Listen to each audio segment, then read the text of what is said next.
4 de outubro de 2017. Tite faz os últimos ajustes para o duelo contra a Bolívia e adianta que Ederson ganhará oportunidade no gol no jogo contra o Chile. Presidente da Portuguesa abre o jogo em entrevista exclusiva e escancara a difícil situação financeira da Lusa. A Portuguesa tem duas coisas: salvar o patrimônio e salvar o futebol. Hoje ela não tem receita para salvar os dois ao mesmo tempo. Então precisamos tomar uma decisão. Corinthians começa a semana de trabalho para o jogo contra o Coritiba, disposto a recuperar Jô e encontrar os substitutos para os suspensos Fagner, Romero e Gabriel. E ainda, a quarta-feira em Palmeiras, São Paulo e Santos. E tudo sobre a penúltima rodada das eliminatórias sul-americanas. Olá, grande noite para você que acompanha o Gazeta Esportiva. O programa de hoje começa falando da seleção brasileira que amanhã, às 5 horas da tarde, enfrenta a Bolívia na altitude de La Paz. Sem querer fazer grandes mistérios aí, o técnico Tite já definiu a equipe titular. O treinamento tático de ontem na Granja Comari tirou muitas dúvidas sobre o time titular da seleção brasileira para o jogo de amanhã contra a Bolívia. Tite definiu a equipe com Miranda e Thiago Silva na defesa, Alexandro na lateral esquerda e Felipe Coutinho no meio-campo. O processo de consolidação do grupo, segundo ele, passa por mudanças desse tipo. Mas Tite deixou claro que o grupo não está fechado para a Copa. Eu não sei, a palavra de honra, eu não sei os atletas que vão. Eu só quero ter lucidez, discernimento, acompanhamento para tê-los. Mas nós temos sim algumas posições que são A, B, C, D, algumas têm, e outras estão abertas, como é o caso do Arthur, desses novos atletas que surgem, que, num país continente como o Brasil, eles vão e se afirmam. O técnico brasileiro também confirmou Casimiro como capitão para esta partida. Para mim é um orgulho imenso ser capitão da seleção brasileira, né? Primeiro, só de estar aqui já é um orgulho imenso, né? Então, ser capitão não tenho palavra para falar a felicidade que eu tenho. Tenho certeza que o Mister vem trocando todo mundo assim para ter 11 líderes dentro de campo, né? Então, é por isso que a minha ideia que eu acho que ele tem com as trocas que ele fazem de capitães é isso, né? Não só eu, como todos os jogadores, são capitães dentro do campo. E já pensando no próximo jogo contra o Chile, dia 10, no Allianz Parque, Tite carimbou a mudança no gol da seleção. Falei com os dois atletas, conversei com o Tafarel, com a comissão técnica. Fortalecimento de equipe se insere. E por que eu estou falando isso? Porque essas duas próximos jogos, joga o Alisson nesse jogo e o Ederson já está confirmado no jogo contra o Chile. Grande noite para você que acompanha o Gazeta Esportiva. A seleção brasileira está naqueles famosos jogos para cumprir tabela. Por isso o Tite tem um trabalho extra de manter a motivação desses jogadores. Ele usa o que para trabalhar com essa motivação? Com o lugar na Copa do Mundo da Rússia. Vai fazer alguns testes, vai abrir algumas possibilidades e todo mundo sabe que para garantir no grupo precisa jogar bola, precisa manter o nível, mesmo na altitude de La Paz. O Brasil é o único país classificado para a Copa do Mundo, o que é uma surpresa, isso já há algumas rodadas, né? O único país classificado. E quando o Tite assumiu, o Brasil estava em 6º lugar fora da Copa do Mundo. Portanto, é um belo trabalho, ele tem todo o mérito nessa conquista da seleção brasileira e tem aí 2 jogos para fazer alguns testes, fazer algumas observações e também para definir o futuro de outras seleções. Esse jogo contra o Chile, por exemplo, na terça-feira que vem, aqui em São Paulo, no campo do Palmeiras, ele é vital não só para o Chile, mas para todos os concorrentes por uma vaga na Copa do Mundo, incluindo a Argentina, que hoje está na repescagem, mas corre o risco de ficar de fora. Flávio. Boa noite, Celso, Michele, amigos do Gazeta Esportiva. O Brasil, principalmente no meio de zaga, vai ser testado, né? Não, Thiago e Miranda não jogaram juntos, então ele vai fazer esse teste, que é o único que faltava das duplas, né? Das possibilidades. Uma outra posição, acho que o Alexandro ter sido chamado até por uma questão de contusão do dupla, né? Na posição, tem muita chance de se fixar. Eu acho que ele é melhor do que o Felipe Luiz. está num momento melhor, então é possível que ele consiga mostrar alguma coisa. O menino Arthur do Grêmio é legal, vamos sentir como é, talvez não jogue, possivelmente não jogará, mas o Tite vai poder senti-lo treinando e tal. E os goleiros, né? Cada vez fica mais claro que Alisson e Ederson vão brigar pela posição, e aí é uma terceira vaga que, na minha cabeça, será do Diego Alves. Acho que são jogadores bem talhados, jogadores com rodagem internacional. São detalhezinhos, né? Uma questão de um acerto aqui, outro lá. O Renato Augusto, a um certo ponto de interrogação. Chamou o Tardelli para ver o que pode fazer, mas eu não... o Firmino não... Né, eu acho muito difícil... Não se firmou, né? Eu acho que sim, eu acho que ele ganhou a posição. É que o Gabriel Jesus é o Gabriel Jesus, né? Aí a opção a ele, eu acho que porque a minha preocupação é sempre o cara que está com rodagem, né? Aquela coisa do cara que está acostumado a jogar com as feras lá de fora.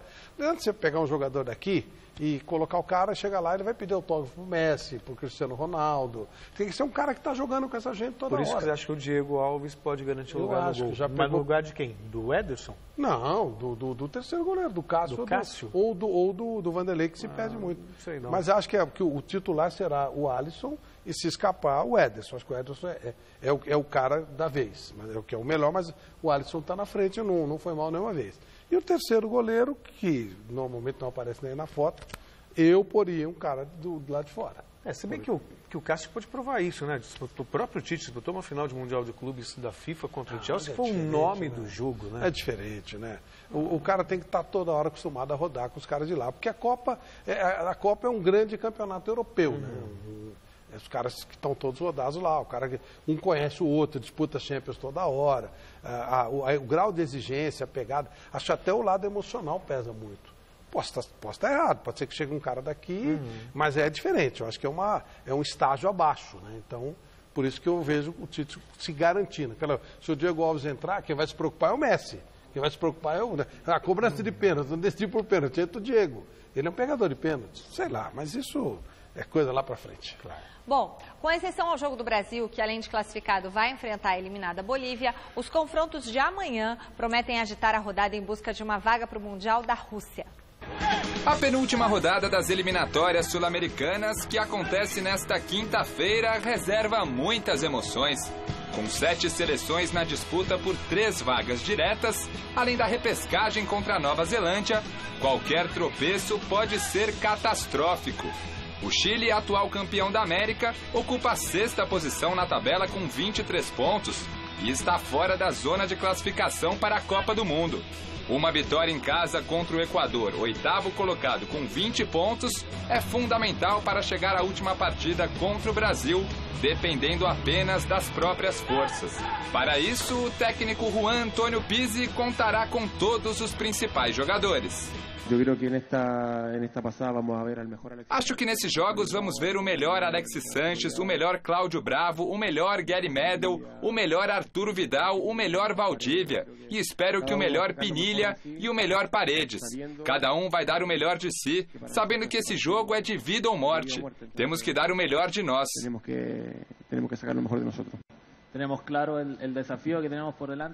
Temos claro o desafio que temos pela frente nesse jogo. Temos claro que vai ser um jogo muito difícil, com jogadores que atuam no seu país, jogadores novos que querem mostrar seu valor, jogadores que estão passando por um bom momento. Então, além de toda a pressão que sofremos, vai ser um jogo muito difícil. que va a ser un partido totalmente difícil. Já a Colômbia está em situação mais tranquila. Na terceira colocação na tabela, com 26 pontos ganhos, o time comandado por José Peckerman recebe o Paraguai, sétimo colocado com 21 pontos, e pode garantir a classificação, pelo menos para a repescagem, em caso de vitória nesta quinta em Barranquilha. O grupo está bastante feliz, motivado e mais ainda porque é um jogo bonito para jogar, uma partida de sonho, de objetivos que nos colocam às portas do Mundial. Lidamos um pouco com a ansiedade, tentamos ficar tranquilos sabendo que o jogo é só na quinta. Só podemos treinar e ajustar todos os detalhes para atuar bem. Você viu só os caras aqui da entrevista? É Falcão, Quadrado, aí tem James Rodrigues. Imagina uma Copa, né? O tamanho é muito grande. O O grande pepino é a Argentina. Esse é o jogo mais enrolado. Esse realmente vai jogar na Bombonera com o árbitro brasileiro que é de praxe. A favor, né? O árbitro do Goiás. O estádio está todo, o gramado está todo esburacado. Deram 4 mil ingressos para La Doce lá. São aqueles bandidos que costumam pressionar as pessoas quando vão em La Bombonera. Mas o time do Peru está jogando melhor que a Argentina. O São Paulo vai ter que dar um jeito, né? Aliás, o trabalho que faz o Gareca de encher os olhos, né? Não valorizaram ele aqui no Palmeiras. Normal. E ele está mostrando lá a competência dele. Né? Que na verdade, ele teve o quê? 11, 12 jogos aqui. Pois é. Não, nada. 16, na verdade, acho. Quanto? 16. 16, é uma coisa insignificante. E aí você vê, né? O Peru, tirando os anos 70, até a Copa de 82, que se não me falha a memória, foi a última Copa do Peru. Foi, 82. Era uma seleção que encarava, né? Que era uma seleção forte e tal. Depois o Peru caiu muito. Poxa, ele está prestes a levar o Peru novamente para uma Copa do Mundo. Não. Se ganhar as duas, ele pode ser cabeça de chave. Pois é. Pelo ranking da FIFA. Já pensou? E aí seleção Peru na cabeça de chave. Você vê a situação da Argentina. Tem o Peru e depois tem o Equador fora. A questão é que o Equador pode já estar eliminado. O Equador está em 8º hoje, pega o Chile fora. O Chile precisa dessa vitória, porque depois tem seleção brasileira. O Chile hoje está fora da Copa do Mundo. O Chile é favorito contra o Equador. É uma surpresa, né? O Equador começou arrebentando. Bem, né? Depois daquela derrota 3-0 para o Brasil, o time virou completamente o fio. Chegou a estar na vice-liderança. Não, na liderança. Na liderança. No jogo contra o Brasil, ele era líder. Isso, era líder, verdade. Mas vamos ver. Tá emocionante as eliminatórias para Copas, as eliminatórias sul-americanas. O Zé Mourinho disse que a eliminatória da Europa é muito chata, mas que a da América do Sul ele curte pra caramba. Chegou a dar essa declaração. Bom, confira agora como que está a classificação, faltando 2 rodadas para o final das eliminatórias. Olha só, o Brasil é o primeiro colocado com 37 pontos e não pode mais ser alcançado por nenhuma seleção. O Uruguai está em segundo com 27, a Colômbia tem 26, na 4ª posição está o Peru com 24, a Argentina em 5º também tem 24, mas tem uma vitória a menos que os peruanos. Na 6ª colocação está o Chile com 23, seguido pelo Paraguai com 21 e o Equador com 20. Aí, sem chances nenhuma aí de ir para a Copa do Mundo. Bolívia, 13 pontos. E a Venezuela, na última colocação, com 8 pontinhos. Você vê Equador, Paraguai, Chile, Argentina, Uruguai, Colômbia, faltou um, e Peru brigando. O Uruguai, se ganhar, já está classificado também. Se ganhar o jogo de amanhã, ele está classificado. E a Colômbia entra pelo menos na repescagem. E olha a situação da Argentina, porque o Equador também tem chance. Então, vamos imaginar que deu uma zebra lá em Santiago e o Equador vence o Chile. O Equador vai jogar em casa contra a Argentina, dependendo de uma vitória contra os argentinos. A Argentina tem que ganhar as duas, não tem alternativa. Para chegar à Copa do Mundo, quer dizer, então... A Argentina tem que ganhar as duas, não tem alternativa. A Argentina tem que ganhar as duas. Bom, a enquete de hoje é em cima justamente dessas rodadas decisivas das eliminatórias. Nós queremos saber de você aí de casa e dos meninos aqui, claro, se a Argentina se classifica para a Copa do Mundo da Rússia. O Celso Cardoso diz que sim. Por quê? Porque você acha que a Argentina vai ganhar a Copa do Mundo. Já aconteceu isso com o Brasil, dele estar super desacreditado e vencer uma Copa. Eu acredito nisso. Aliás, eu acertei os 2 últimos campeões mundiais. Bom, aliás, hoje me perguntaram na nossa live que nós fizemos lá direto da redação do site gazetesportiva.com se ainda existia a comunidade Celso Cardoso Pé de Gelo. Eu falei que eu acho que não, porque você está numa fase... Era no Orkut. Eu falei, isso era no Orkut. Nossa, tinha Celso Cardoso Pé de Gelo, tinha umas 10 comunidades, Celso Cardoso e argentino. O que é Orkut? Eu não era nascido. E aí eu falei, gente, o Celso Cardoso está numa fase muito boa, ele está acertando só o que dizer. Bom, ele acha que sim. E Flávio Prado? Sim, se classificado, sim. Bom, e ainda falando do futebol sul-americano, Argentina, Paraguai e Uruguai confirmaram de forma oficial a candidatura conjunta para a Copa do Mundo de 2030. Em sua primeira visita à Argentina como presidente da FIFA, Gianni Infantino esteve na sede da Associação de Futebol do país, onde se encontrou com o chefe da entidade, Cláudio Tapia, e com Alejandro Domingues, presidente da Conmebol. Além de celebrar os 180 dias de Tapia à frente da AFA, Infantino também tratou de manifestar apoio à candidatura conjunta entre Argentina, Paraguai e Uruguai para sediar a Copa de 2030. A proposta foi oficializada mais tarde na Casa Rosada, sede do governo argentino. num encontro que também teve a presença dos presidentes dos 3 países. E para dar uma força à candidatura, a Conmebol fez um vídeo promocional que conta inclusive com lances de Pelé, Alexandre Pato e Neymar. Outro apelo da campanha é que serão celebrados 100 anos do Mundial, já que a primeira edição foi sediada e vencida pelo Uruguai em 1930. A candidatura conjunta dos países sul-americanos para receber a Copa de 2030 é a única proposta concreta até o momento. Para traer la Copa a casa en su centenario. Sudamérica cree en grande. Conmebol cree en grande.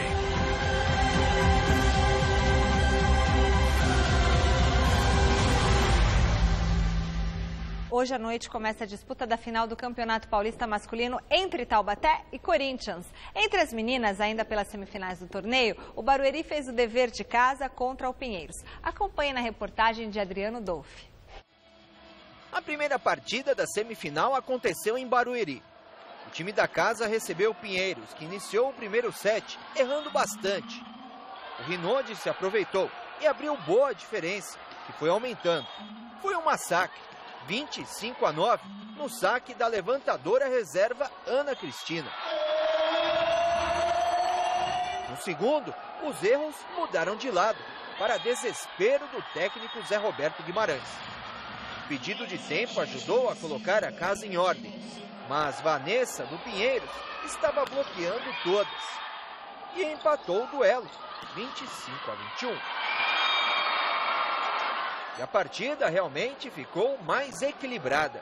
O Pinheiros ganhou moral, nem parecia o time abatido do começo. Mas atacando ora com Érica, Sueli e a jovem Edinara, o Barueri apresentou o melhor repertório de jogadas e fechou o terceiro set em 27-25. E o quarto em 26-24.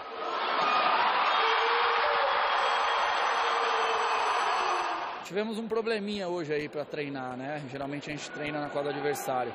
E começamos o jogo com a referência da quadra muito ruim, assim. É ruim quando você vem para uma quadra que você não está acostumado, ainda mais um ginásio grande como esse.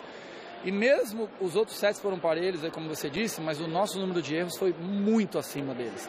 Muito. Então, talvez se a gente tivesse errado um pouquinho menos, o resultado teria sido diferente. Era um jogo que a gente já esperava essa dificuldade, essa dureza toda em função do volume de jogo que o Pinheiros tem, da qualidade que o time possui, em todos os fundamentos, né? A gente sabia que nós tínhamos que errar o menos possível, o time bem posicionado no bloqueio e na defesa. Mesmo assim, ainda cometemos alguns erros que nos custou caro alguma parte, principalmente no segundo set. As duas equipes voltam a se enfrentar na próxima sexta-feira, desta vez no ginásio do Pinheiros. Caso a equipe da casa leve a melhor, será disputado um golden set de desempate. A tônica desse jogo é diferente, é pegado o tempo inteiro, como foi o segundo, terceiro e quarto, enfim. E vai ser assim no próximo jogo, na sexta-feira, dentro do Pinheiros. Não adianta se iludir, vamos ter que correr muito e ter atitude, porque o Pinheiros é um time que tem atitude. Bom, nós tivemos nesta terça-feira a abertura da 28ª rodada da Série B e os duelos mudaram a parte de cima da tabela. Acompanhe. O início da 28ª rodada da Série B provocou mudanças no G4 da competição. Em Fortaleza, o Ceará venceu o Vila Nova pelo placar de 2-0, assumiu a terceira posição e de quebra empurrou o time goiano para o 5º lugar. Mas quem se deu bem na noite de ontem foi o Paraná. A Arena da Baixada ficou lotada para ver Iago Maidana fazer o gol da vitória diante do Internacional, 1-0. O resultado colocou os paranaenses provisoriamente na vice-liderança do campeonato. A Portuguesa vive uma crise que parece não ter fim. Em uma entrevista exclusiva ao repórter Adriano Dolfi, o presidente da Luz, Alexandre Barros, explicou a grave situação econômica do clube e ameaçou até encerrar as atividades no futebol. Enquanto sonha com uma vaga para a Série D do Campeonato Brasileiro, a Portuguesa vive uma realidade duríssima na parte administrativa. o presidente Alexandre Barros convocou uma reunião extraordinária no Conselho Deliberativo. Entre diversos problemas financeiros, o principal tema a ser abordado será o fim do futebol profissional do clube. A Portuguesa vive uma questão de falência, praticamente. A gente está tentando salvar a Portuguesa, esse é o problema e todo mundo sabe.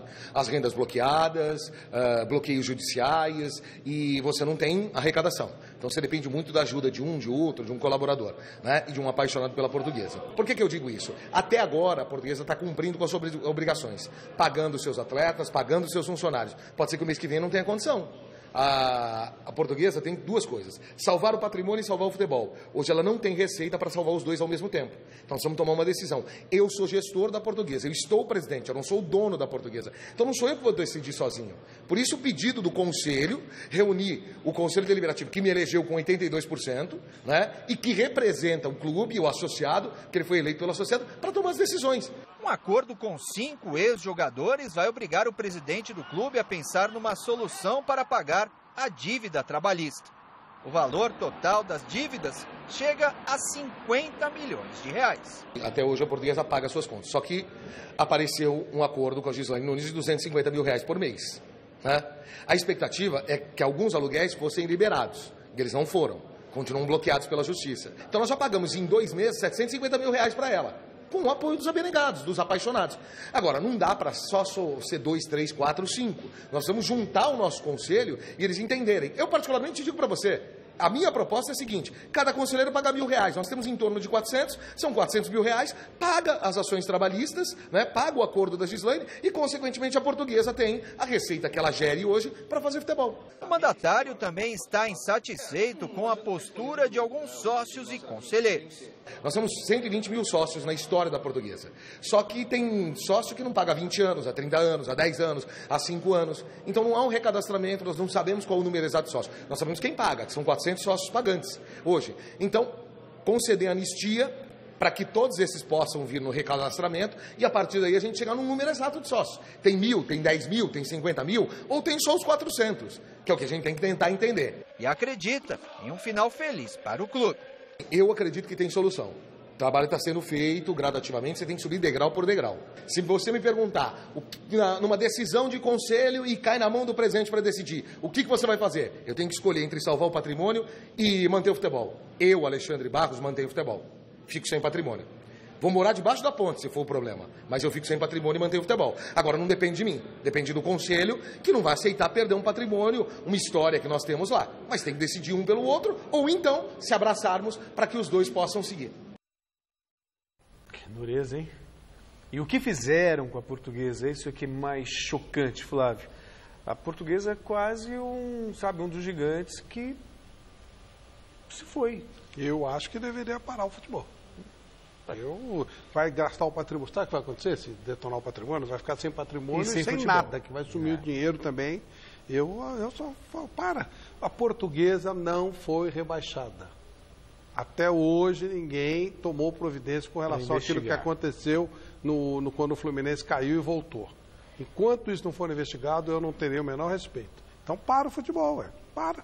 Daí. Ainda vai perder o que tem, o estádio, tudo. Tem um monte de gente interessado lá. Claro. Mas será que tem alguma coisa boa, alguma coisa que presta efetivamente? O que vai acontecer com esse dinheiro?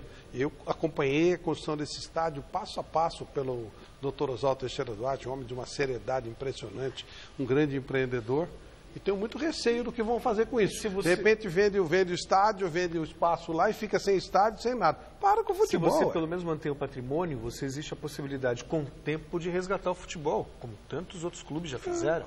Né? Com o tempo. Agora, se você só investe no futebol... Eu sugiro que quem tirou... A Portuguesa não caiu em campo. Não. Caiu no esquema lá. Vá atrás dessa gente e faça pagar essa dívida. Isso tudo é consequência daquilo. Concordo plenamente. É isso aí. Só que não acontece nada, né? Fica tudo por isso mesmo, então... Bom, o assunto agora é a final da Primeira Liga. Londrina e Atlético Mineiro decidem em jogo único às 9h45 no Estádio do Café, o título da temporada. Temos que jogar como time pequeno, sem a bola. E com a bola, a gente fazer o que a gente sabe de melhor.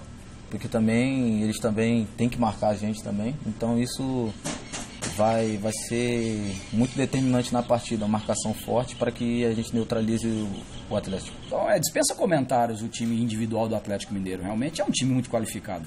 E se eu for falar para você, vou marcar esse individual, aquele individual, não, eu tenho as estratégias, claro, de ter os cuidados que tem que ter com determinados jogadores. E principalmente aqueles que rondam a direção do gol do Londrina, isso não há dúvida, né? Então ali nós vamos sim ter uma atenção para determinados jogadores, então um posicionamento de atacar e já ter a contrapartida, de estar bem organizado defensivamente para não ser surpreendido. Poder falar melhor ainda depois do jogo, vou estar dando a minha vida aí durante esses 90 minutos, para que tudo dê certo e possa sair gols e seja uma história, eu fecho essa história aí nesse ano na Primeira Liga com uma história bonita. O jogo de futebol dentro do campo 90 minutos, né?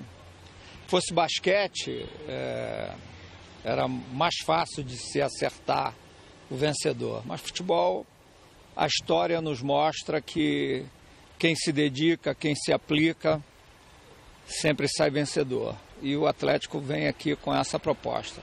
Chama atenção. Nós vamos nos aplicar muito para tentar sair vitoriosos. Aí eu encontro do técnico mais longevo com o técnico recém-chegado, né? O Tencati está no Londrina há muito tempo, há mais de 4 anos, e o trabalho é legal, deram uma recuperada boa. Eu gosto demais da ideia de liga. Infelizmente fizeram porcaria, né? Meteram uma brasileirada no negócio. Mas eu acho que o futebol brasileiro só terá salvação com liga. Mas liga é decente, não isso aí que fizeram na Primeira Liga, começou legal, depois esculhambou. Mas ainda assim é mais respeitável do que a CBF. O Santos tem eleições marcadas para dezembro deste ano e o presidente Modesto Roma Júnior falou sobre o planejamento para a próxima temporada. Enquanto sonha com Robinho para a próxima temporada, o presidente do Santos, Modesto Roma Júnior, tenta seguir o planejamento do próximo ano, apesar das eleições marcadas para dezembro. Na pauta, as renovações de contrato de Lucas Lima e Ricardo Oliveira. Nós estamos no planejamento, o planejamento está correndo como o esperado. Nós temos que trabalhar no estudo do reforço do elenco e as renovações ou as contratações são naturais de um elenco que tem que se renovar e reforçar a cada ano. É uma dificuldade a mais para você pensar no ano que vem, mas sem saber o que vai acontecer no fim do ano? Não, nós trabalhamos pelo Santos e não pelo mandato. O nosso trabalho é pelo Santos, como tenho certeza que de todos o trabalho é pelo Santos. Se o associado nos escolher, ótimo. Se não, que quem for o escolhido, que tenha o melhor mandato e a melhor condição de trabalhar. Dúvidas também quanto ao futuro de Levir Coupe, que assumiu o time e tem bom aproveitamento. O presidente Modesto Roma está gostando do trabalho e existe a possibilidade do treinador renovar o contrato no final do ano. Levir tem cumprido uma missão dura, difícil, com poucas derrotas, com muito sucesso. E estamos trabalhando, é o que nós precisamos e esperamos. 2 recadinhos. Primeiro, um beijo para Camila Vanelli, que fez aniversário ontem, nossa telespectadora, mas eu só lembrei hoje. Isso é complicado, ficar mandando mensagem pelas redes sociais, porque a gente realmente não consegue lembrar, mas fica aqui um beijo para Camila.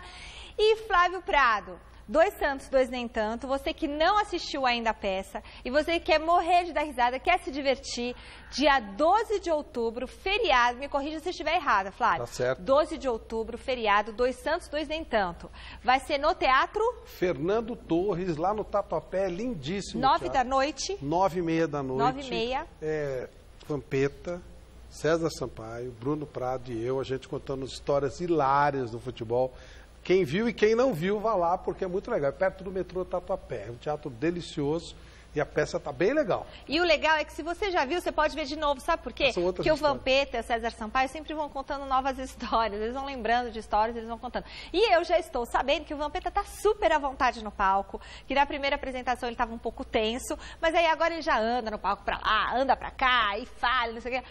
estar sendo um ator. E é do lado da casa dele, aí já viu como é que é. Já viu, tá em casa. Beleza, estaremos lá.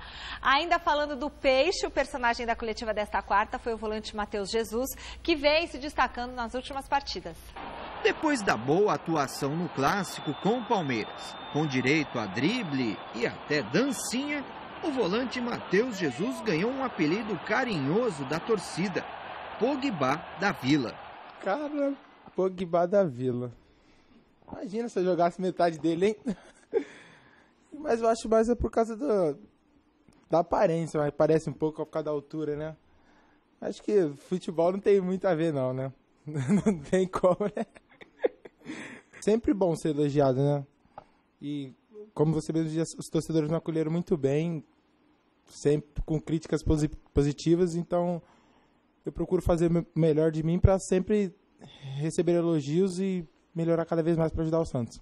Matheus Jesus ainda não sabe se continua na equipe titular, justamente no duelo contra a sua ex-equipe, a Ponte Preta, na próxima semana no estádio Moisés Lucarelli. Ele está curioso também para saber como será a recepção da torcida campineira, já que deixou o clube de maneira litigiosa. Como eu vou ser recebido, eu não sei. Realmente eu não sei. Espero que bem, né? O carinho que eu tenho pelo clube lá. Mas eu tô meio pé atrás com isso também. É sempre difícil, né? Jogar contra a Ponte Preta, ainda mais lá.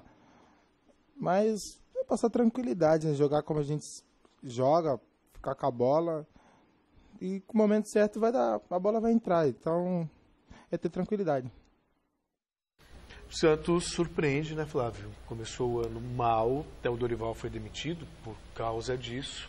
E de repente está aí de novo, como aconteceu no ano passado, na vice-liderança e brigando, entre aspas, pelo título. Acho muito difícil tirar 8 pontos do Corinthians, mas é uma realidade, né? É uma possibilidade. Em termos de resultado, indiscutível, em termos de futebol, muito abaixo do que eu gosto.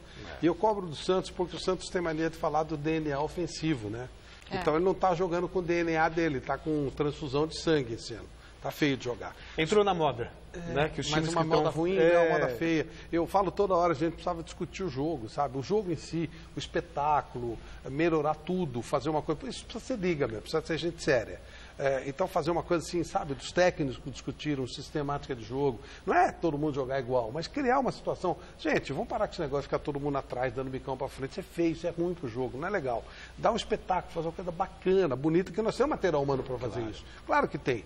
E o Matheus Jesus é um moleque que joga muita bola, mas ele, cabecinha desse tamanho, ainda dá para corrigir, ele é bem menininho. Ele teve todas as seleções de base, aí no Flamengo, não sei que raio que ele fez, deram um bico nele, foi para a ponte, foi abraçado, mostrou serviço, de repente deram um bico nele também, e agora está no Santos. Ou seja, como é que os caras falam lá no interior, chega do interior, cavalo passa riado, você não pega uma hora, o cavalo não passa mais, né? Tem que aproveitar as chances, né? E duas informações rapidinhas do Santos estão no site gazetesportiva.com. Primeiro, Gabigol parece que não está se dando muito bem com o Benfica e pode ser que a Inter de Milão retorne ele para o Santos numa espécie de empréstimo aí. Então, essa é a primeira notícia. Vai conferir lá no site gazetesportiva.com. Eu não acho que é uma boa para o Gabigol, mas ele não está feliz na Europa, não está se encontrando. E a segunda notícia, Robinho também no Santos, é isso? Pois é. Está lá no site gazetesportiva.com. Não sei se o Robinho quer, mas que o presidente quer, ele quer. Não, pode acontecer sim, dele voltar. É uma realidade. E o Gabigol está aí a prova, né? Quando um jogador se acha mais do que é, dá nisso, né? Que isso? Eu acho que às tem vezes que eu tive contato com ele, não achei que ele era assim. Não, o comportamento na seleção pré-olímpica ficou bem claro, marrento, cheio de mimimi, se achando, deu nisso. Bom, eu não sei, eu sei que se ele voltar, ele vai regredir demais, ele não vai ter mais espaço na Europa. Não vai ter espaço Volta mais. Como fracassado e não é bom, embora vá ganhar bastante dinheiro, mas vai perder uma oportunidade de jogar de uma maneira mais global. E com relação ao Robinho, pelo que ele está jogando neste ano, eu não traria de volta. Claro que ele tem uma história no Santos, passagens foram ótimas, 3 passagens ótimas, mas pelo ano de 2017, não é um investimento barato, eu não faria. Tá lá no site gazetesportiva.com, confira. E falando em mesa redonda, domingão, programa bacana, ao vivo, tá bom? Vai ter muita informação, reportagens, nossa equipe preparando reportagens super especiais, né, Flavinho? E vem aí a 14ª edição do Troféu Mesa Redonda. As votações já estão abertas para o público escolher os melhores do Brasileirão. Olha que lindo que está o site, olha nós lá. Para participar, basta acessar troféumesaredonda.com.br e você monta aí sua seleção preferida. Tá muito legal, certo, Flávio? Nossa, mas tá muito bom. Você se diverte, você brinca, você vê as edições anteriores. Muito legal. E as nossas queridas parceiras estão conosco, a Lux Color e a Baltec, empresas brasileiras de alto nível, que nos prestigiam faz tempo e, de novo, estarão ao nosso lado nesse troféu maravilhoso que será gravado no dia 5 de dezembro. E exibido dia... No domingo seguinte. Domingo, é melhor, que não dá domingo seguinte. Hora de falar do São Paulo, que após 2 dias de folga, voltou aos trabalhos nesta tarde. E a repórter linda Marina Paniza esteve no CT da Barra Funda acompanhando o treino do tricolor. Boa noite, Michele. O São Paulo se reapresentou aqui no CCT da Barra Funda depois da importante vitória do último domingo contra o Sport. Vitória que tirou o tricolor da zona do rebaixamento depois de 13 rodadas. E de quebra, trouxe uma invencibilidade de 4 partidas para a equipe de Dorival Júnior. Agora, o tricolor tem uma semana inteira de treinamentos pela frente, já que a próxima partida será apenas na quarta-feira que vem, contra o Atlético Mineiro no Estádio Independência. Dentro de campo, o técnico Dorival Júnior aproveitou para treinar passes e movimentações ofensivas. Uma das maiores preocupações da comissão técnica é o momento atual de Lucas Prato, já que o atacante argentino não marca há 10 rodadas. Preocuparme ou ocupar-me da situação, tenho que me ocupar, né? Sou o centroavante do time que está jogando e, como falei a semana passada, me contrataram para fazer gols. Se as pessoas achavam que eu era centroavante bem de área, bem fixo, eu acho que contrataram o jogador errado. Sou diferente, sou mais tático, me movimento mais, ajudo na marcação, abro espaço, às vezes consigo dar assistência, então estou tranquilo, não me incomoda. A principal ausência do treinamento desta tarde foi o meio-campo Cueva, que está com a seleção peruana para compromissos pelas eliminatórias da Copa do Mundo. A seleção peruana, inclusive, tem um compromisso terça-feira à noite, véspera da partida contra o Galo. Então, são raras as chances de Cueva estar presente neste confronto. O clima é de alívio depois de sair da zona do rebaixamento, mas o fantasma da Série B ainda não deixou o tricolor. O São Paulo está em 14º na tabela, mas apenas a 1 ponto do Sport, primeiro time dentro do Z4. Hoje o clima obviamente é diferente, é bom, mas também temos que lembrar que só estamos 1 ponto fora e temos que continuar trabalhando para seguir subindo na tabela. São Paulo conseguiu tirar o pé da lama. Melhor, os 2 pés, né? Mais ou menos. Não, é que ele tirava o pezinho, porque ele ficou 13 semanas na zona do rebaixamento, agora ele está 1 ponto acima da zona de rebaixamento. Pois é. Né? Então pode ir para o céu ou para voltar para o inferno numa rodada. Sem né? dúvida. É uma coisa muito... o próximo jogo volta para a zona de rebaixamento. O seguinte raciocínio, ele tirou os 2 pés da lama, mas está muito na beira ali, pode escorregar. Sem dúvida. Né? E o adversário próximo é o Atlético Mineiro. Que também está com o pé na lama, de acordo na beira da lama. Pois é, tá na beira da lama também. Quer dizer, até o Atlético Paranaense, que é o 8º colocado, também está na beira da lama. Então, é uma incógnita. O São Paulo, para mim, ele é uma incógnita desde o começo do ano. Quer dizer, começou brilhantemente, depois caiu de produção. Daí, quando você espera que ele vai decolar, ele não decola. Sabe, tudo muito amarrado, parece que tem um problema, uma instabilidade emocional muito grande. Sem dúvida tem. Então, espero que agora, mesmo jogando mal, mas saindo da zona do rebaixamento, o São Paulo possa realmente ganhar essa força emocional suficiente. Não vou nem falar para brigar por vaga na Libertadores, que aí já acho que é sonhar demais. Pode acontecer matematicamente, não mas... tanto, porque pode classificar 8, 9, então até pode dar, mas... 8, se o Flamengo for campeão e o Grêmio for campeão, né? E com a Copa do Brasil também, o ganhador da Copa do Brasil. O Cruzeiro. Então. Pode não, chegar. E a Copa Sul-Americana. Então, Flamengo campeão na Sul-Americana e Grêmio campeão na Libertadores. E a Copa do Brasil? Já foi, que é o Cruzeiro. Então, são 3. São 3, mais 5. Mais 5 ou mais 6? Mais 6, né? Pode chegar a 9. Pode chegar a 9? Pode. Acho que pode, tá? Desculpa. Ajude-nos aí. De qualquer forma, se o 8º tem 34 pontos, que é o Atlético Paranaense... São Paulo tem 31. Dá para sonhar. Tá. Bom, ontem, não é para eu falar do... Não, a gente só para retomar aqui, Michele, se você me permite, que essa matemática é muito louca. Mas é um campeonato assim tão estranho do ponto de vista que o Campeonato Brasileiro sempre foi equilibrado, isso nós sabemos. Mas o equilíbrio estava na briga pelo título. Equilíbrio é aqui. Agora é aqui, ó. Pois é, para baixo.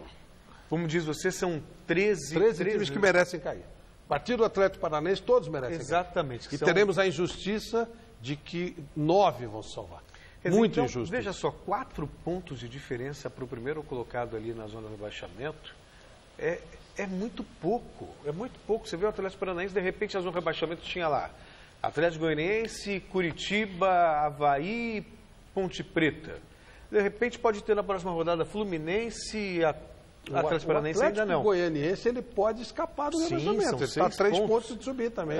É mais fácil, por exemplo, o Atlético Goianiense sair da zona de rebaixamento do que o Santos ser campeão brasileiro, por exemplo. Claro. Porque a diferença para o Corinthians é de 8 pontos. Entendi. E o engraçado, né, que o Corinthians ele jogou o primeiro turno ótimo. Sim. Números espetaculares. Agora ele tá igual todo mundo. Isso. Só que ele tinha 8 pontos de vantagem quando acabou o primeiro. E agora continua com 8 pontos de vantagem. Ou seja, a vantagem que ele fez serviu para se garantir. Bom, ontem a gente mostrou aqui no Gazeta Esportiva que, segundo a revista Forbes, o Corinthians detém a marca mais valiosa das Américas entre os clubes de futebol. A informação continua valendo, mas, contudo, todavia, no entanto, entretanto, o segundo colocado mudou. Hoje a revista Forbes pediu desculpas e adicionou, sabe quem? O Palmeiras ao documento, na segunda posição, com valor de 464 milhões de dólares, algo em torno de 1 bilhão e 400 milhões de reais. Está lá no site gazetesportiva.com. Essa confusão aconteceu, segundo a publicação, porque o acesso às informações sobre os valores palmeirenses só aconteceram quando a primeira lista já estava no ar. Bom, tinha que esperar um pouco, né? Por se tratar da segunda equipe mais valiosa, conforme o veículo, o Verdão foi incluído aí posteriormente. O Corinthians segue aparecendo na primeira colocação, com valor de mercado aproximado de 1 bilhão e 800 milhões de reais, enquanto o tricolor gaúcho, o valor do estádio quase, né, Flávio? O valor do Corinthians é quase o valor do estádio. Enquanto o Grêmio caiu aí para o terceiro lugar com valor de cerca de 1 bilhão de reais. Depois dos 3 primeiros lugares, o próximo brasileiro a aparecer é o São Paulo, na modesta 14ª posição, com valor de aproximadamente 450 milhões de reais, bem abaixo, né? Mais informações está tudo lá no site gazetesportiva.com, explicadinho para vocês. Então, ratificando, né? A Forbes pediu desculpas ao Palmeiras, nós noticiamos ontem, Isso. baseado, né, na divulgação da Forbes, que o Grêmio era o segundo, na verdade é o Palmeiras, e coincidentemente são os clubes, né, que investiram em estádio, polêmicos ou não, mas né, conseguiram fazer girar e tiveram gestões, digamos, mais modernas, diferentemente do São Paulo, que era uma referência, agora está lá embaixo. Nesse ano. E agora a gente vai às notícias do Palmeiras, que treina de olho no jogo contra o Bahia, marcado para a semana que vem, dia 12 de outubro, feriado, mas estaremos ao vivo no Gazeta Esportiva, e esse jogo vai acontecer no Pacaembu. Acompanhe as informações do Verdão na reportagem de Alexandre Silvestre. Olha aí o Mina, em fase final de recuperação de fratura no pé, pintando no gramado.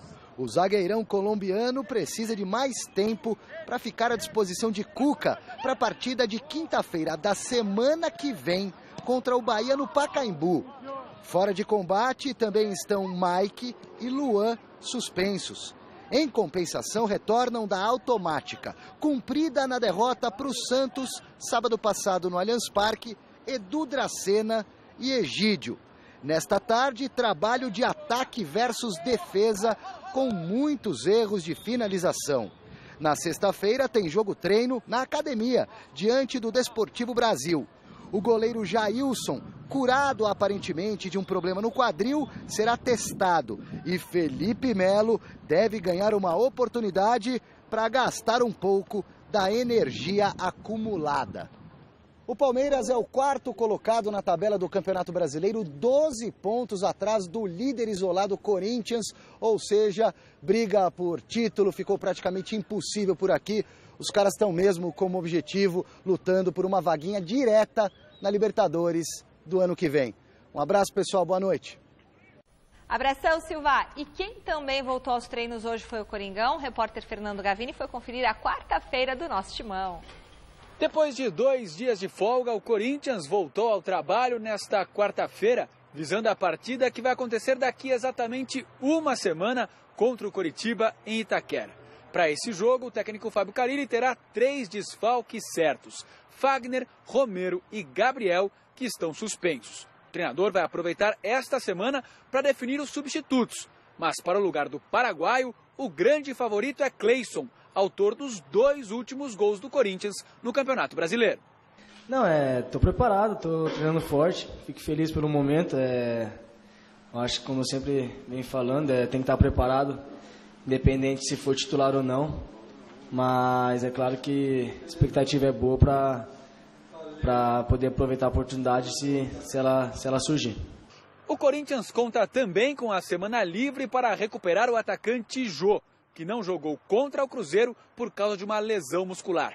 A intenção do departamento médico do clube é colocá-lo para treinar já no sábado, para que ele possa estar em campo na quarta-feira. Claro que é muito importante para a gente, o artilheiro do time, do campeonato, então vai ser muito importante se ele conseguir se recuperar a tempo, mas é claro, a gente também tem total confiança no Casim, fez um ótimo jogo, sofreu o lance do pênalti lá, então se o jogo conseguir se recuperar, claro que vai ser importante, vive um momento muito bom. Mas a gente confia muito no Casim também, se não der tempo do jogo se recuperar. Mas em meio à necessidade de escalar o time, de recuperar seu centroavante, o técnico Fábio Carille quer aproveitar o tempo para fazer o Corinthians reencontrar o caminho das vitórias. Um número é bastante preocupante. Até agora, em 7 partidas disputadas no segundo turno, o Timão marcou apenas 4 gols. Como eu disse, nesses últimos 2 jogos a gente pecou bastante no erro de passe. E isso também atrapalha nas finalizações. Você acaba errando bastante e diminui o número de finalizações e, consequentemente, os gols também. A gente precisa voltar a concentrar um pouco mais nos passes, acertar ali a melhor definição ali na frente da área, a melhor escolha, para a gente voltar a finalizar bastante e concluir mais em gol. A gente conseguindo finalizar mais, tenho certeza que os gols vão sair naturalmente. Valeu pelo carinho da sua audiência e vamos ver o que você de casa votou na nossa enquete do site GazeteEsportiva.com. A Argentina vai se classificar para a Copa do Mundo da Rússia? Yes or no? No, Celso Cardoso. 56% dos votos. Vamos aguardar. Não, gente, Copa sem Argentina não vale, né? Porque o legal é a gente bater a Argentina na Copa. Flavinho, até domingo no Mesa Redonda. Um abraço. Celso, a seguir no Jornal da Gazeta. Tchau, gente.